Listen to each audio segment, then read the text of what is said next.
No final do século XIX, mais precisamente a partir de 15 de novembro de 1889, o Brasil atravessou um dos seus momentos históricos mais significativos e também um dos mais conturbados. Isso porque a tentativa de modernizar o país, incentivando a indústria e ampliando a imigração, acabou fortalecendo o poder dos produtores rurais, que passaram a dominar grande parte do mercado. A política do café com leite, como ficou conhecida, deixava o povo de lado mais uma vez. Por isso, muitos foram em busca dos seus direitos, incitando revoltas como a Guerra de Canudos, na Bahia, a Revolta da Chibata, no Rio de Janeiro, e as famosas greves operárias, que paralisaram a produção em São Paulo. Artistas que vivenciaram aquela época foram diretamente influenciados por esse contexto, o que contribuiu para a criação de obras que nos ajudam a compreender melhor a importância daquele período para a história do Brasil.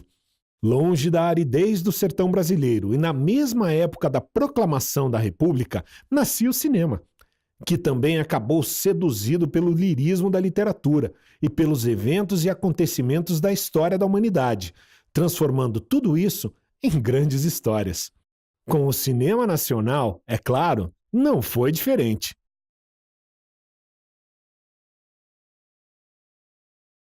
Os Sertões, marco da chamada literatura pré-modernista, foi publicado pela primeira vez em 1902 e tornou-se obrigatório para quem busca entender melhor as questões históricas, políticas e sociológicas daquele período. Dá só uma olhada neste trecho do livro. Ajusta-se sobre os sertões o cautério das secas. Esterilizam-se os ares urentes. Empedra-se o chão, gretando, recrestado. Ruge o nordeste nos ermos.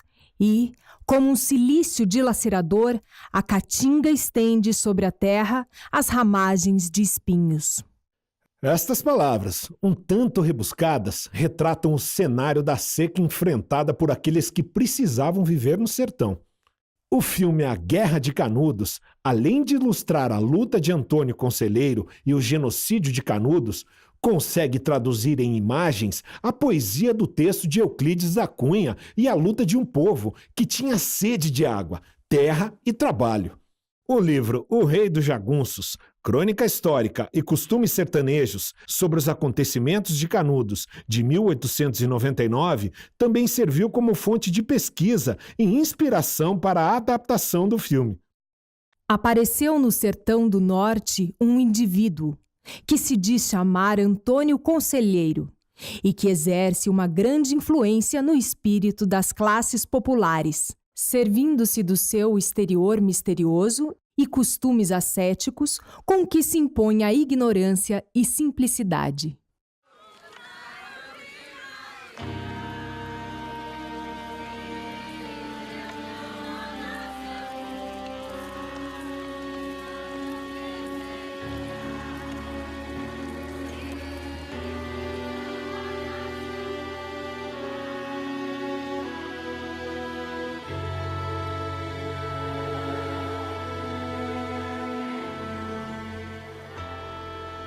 Povo é esse, Zé?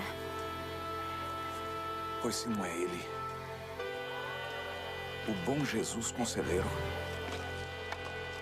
Assim fica mais fácil perceber que o sertão do filme e os sertões do livro caminham de mãos dadas, representando a solidão do homem na terra, onde o amparo e a esperança de dias melhores estão somente em algumas veredas sertanejas. Do mesmo modo, a famosa frase atribuída a Antônio Conselheiro: O sertão vai virar praia. A praia vai virar sertão. é uma espécie de profecia entranhada no deserto nordestino, desde bem antes da vinda do conselheiro e que, até os dias de hoje, sobrevive na alma do povo que vive lá. Luiz disse que a República ia fazer tanta coisa de boa. Mas no fim tava com dinamite na mão pra jogar em cima de mim. O bom da República é isso? O bom que ele disse que ia me dar. Era isso.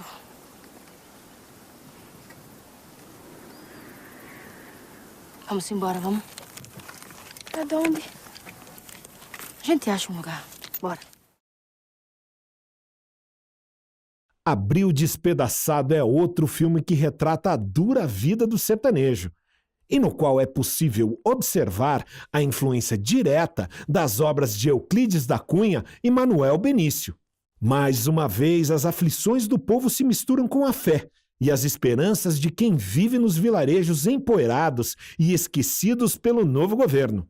Os bois que movimentam a moenda que prensa a cana são uma analogia direta à vida do sertanejo daquele tempo, como observa Pacu, o menino protagonista do filme. Eles giram, mas não vão a lugar algum. Tony, eu tenho vontade danada de ver o circo. Acho que o pai ia deixar. A gente é que nem os boi. Roda, roda e nunca sai do lugar.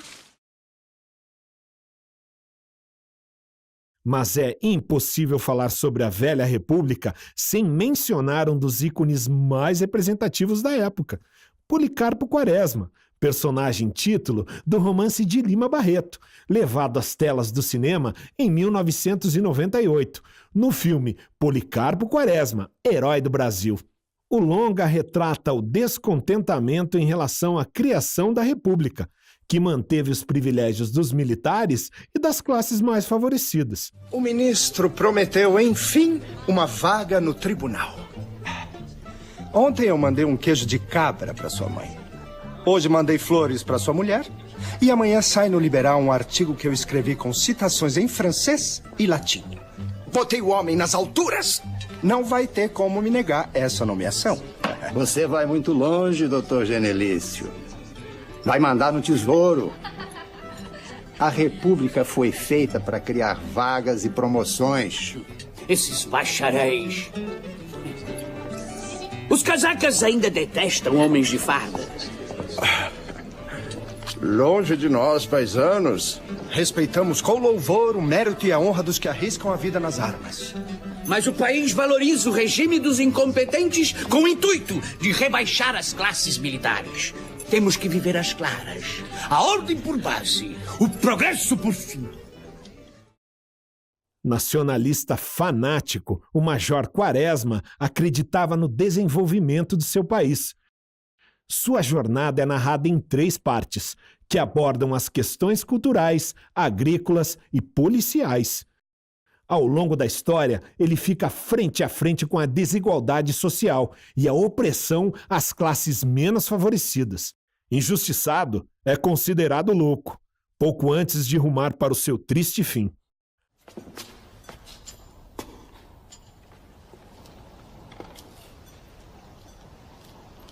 Padrinho. Olga. Olga.